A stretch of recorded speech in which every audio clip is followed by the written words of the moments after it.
Proclamación del Santo Evangelio de Jesucristo según San Marcos. Habiendo resucitado al amanecer del primer día de la semana, Jesús se le apareció primero a María Magdalena, de la que había arrojado 7 demonios. Ella fue a llevar la noticia a los discípulos, los cuales estaban llorando, agobiados por la tristeza. Pero cuando la oyeron decir que estaba vivo y que lo había visto, no le creyeron. Después de esto, se apareció en otra forma a 2 discípulos que iban de camino hacia una aldea. También ellos fueron a anunciarlo a los demás, pero tampoco a ellos les creyeron.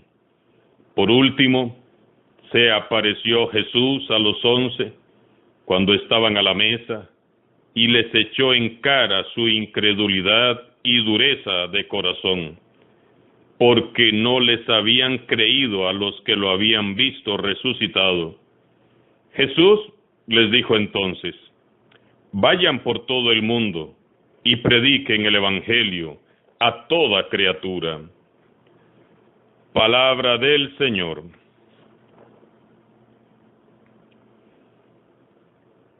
En la primera lectura de este sábado de la octava de Pascua, que hoy cerramos, proseguimos con la lectura del capítulo 4 de los Hechos de los Apóstoles.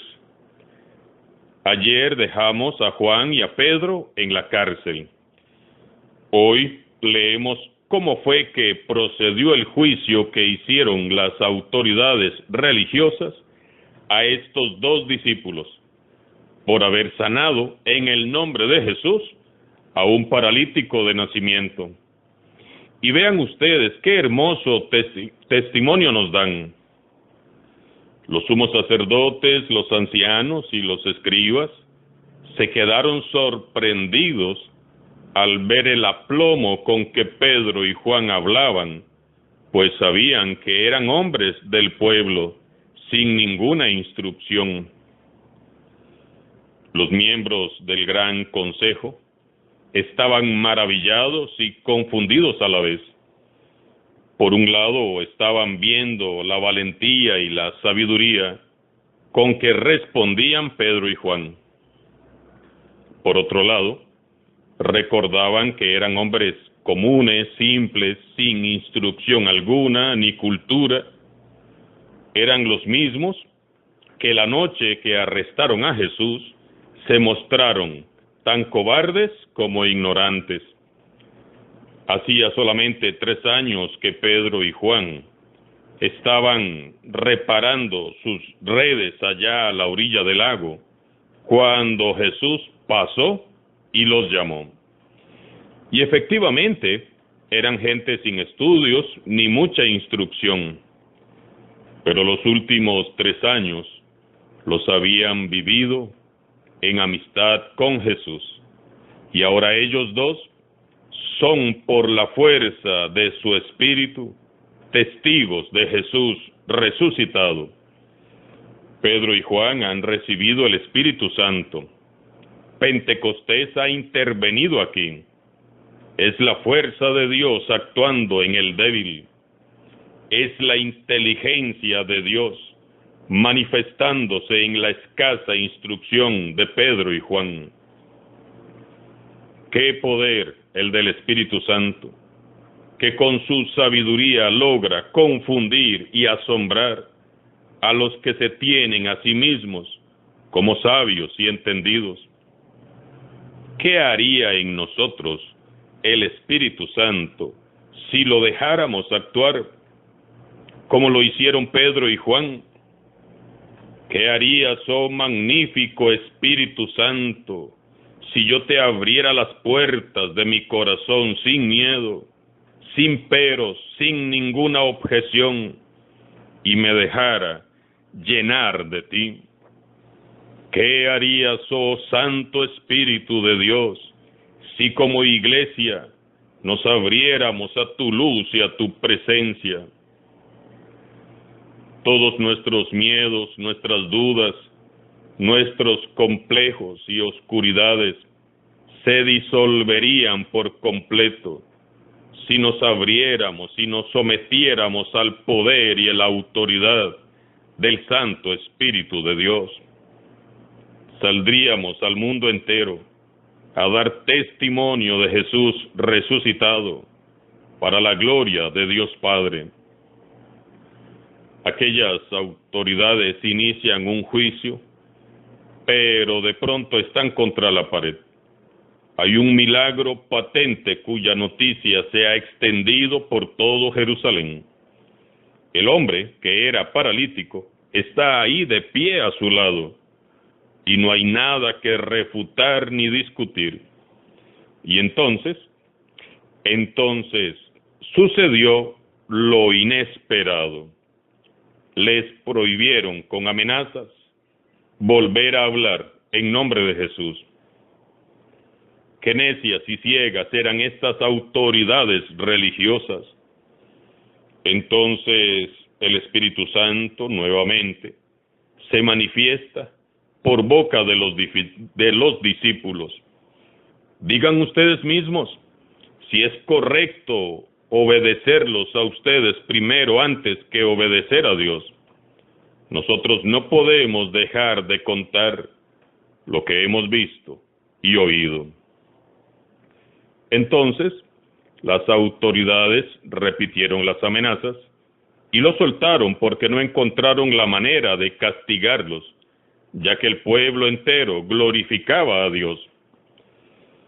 Es tan hermoso cuando es el Espíritu Santo el protagonista de la evangelización. Los paralíticos andan, los que eran débiles e inútiles proclaman con poder y autoridad el Evangelio. Los adversarios quedan anulados y el pueblo de Dios glorifica su nombre. Definitivamente, así como vivimos la Cuaresma y estamos viviendo esta hermosa Pascua, así de igual modo debemos de vivir un nuevo Pentecostés en nuestras vidas personales, en nuestras familias y comunidades. El mundo entero, la iglesia toda necesita de un nuevo Pentecostés. Necesitamos volver a la esencia del Evangelio para refrescar nuestra fe, dejarnos convencer y convertir por Dios, tener la experiencia del encuentro con el resucitado y ser llenos del Espíritu Santo. El Santo Papa Juan XXIII solía decir: si estuviéramos convencidos de que la buena noticia de Jesús nos produce alegría y mucha paz, nosotros mismos, sin decir mucho, convenceríamos a los demás. Cuanto más amamos a Dios y permitimos que el Espíritu Santo actúe en nosotros y por nosotros, más semejantes seremos a Jesús, que es manso y humilde de corazón. Y más entusiasmados y apasionados nos sentiremos por su proyecto de instaurar el reino de Dios. Nosotros no podemos dejar de contar lo que hemos visto y oído. No se puede ser cristiano sin ser misionero, no se puede. La iglesia es, por esencia, misionera. Y no lo digo yo, lo dice Jesús en su evangelio de hoy. En este sábado Jesús nos regala un mensaje que se refiere claramente a nuestro compromiso misionero. En primer lugar, vayan por todo el mundo y prediquen el evangelio a toda criatura. ¿Qué es todo el mundo? Todo el mundo es todo el mundo, hasta donde podamos llegar. Usted nada más dispóngase y déjese llevar.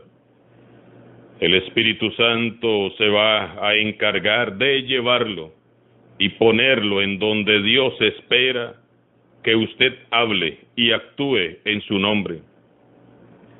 Dice hermosamente el Papa Francisco: vayan en nombre de Cristo a todo el mundo a llevar su evangelio, que Cristo los preceda, que Cristo los acompañe, que Cristo haga cumplir aquella salvación de la cual somos portadores.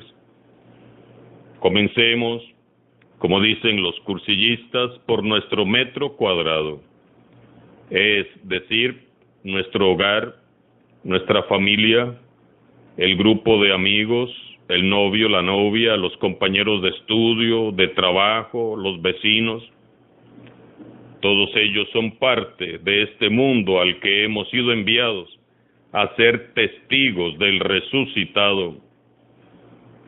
No puede avanzar jamás la iglesia que se cierra o se encierra e impide que la novedad de Dios se manifieste por medio de su Santo Espíritu.